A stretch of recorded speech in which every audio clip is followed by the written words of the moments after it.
Homelessness spiked by about 20% in a year, and here's some reasons why and some context. We live in a country that values property over people, and that's how you get numbers like 20 empty homes for every homeless person in a supposedly great economy. Pandemic eviction protections were, of course, good because they kept a lot of people in their homes.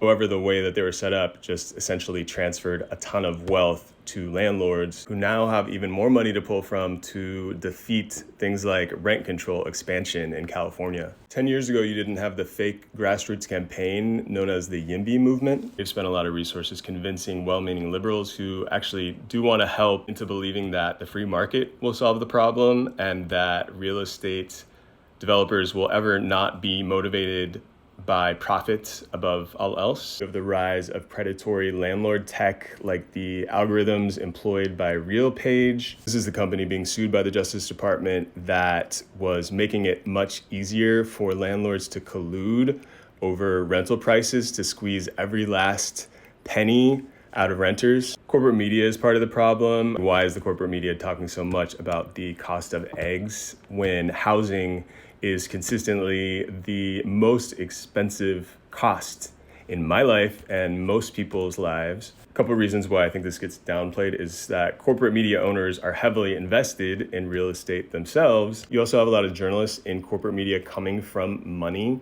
And so this is not an issue that affects them personally. Another effect is that most of Gen Z, whereas millennials would have been moving out maybe to go to live in dorms, college, most of Gen Z will be living with family. Not to mention you have Blackstone and other companies gobbling up the available homes on the market because they can always afford to pay more than individual buyers. All reasons why we find ourselves in this new gilded age where income inequality is just getting worse and worse. Things we talk a lot about on the podcast.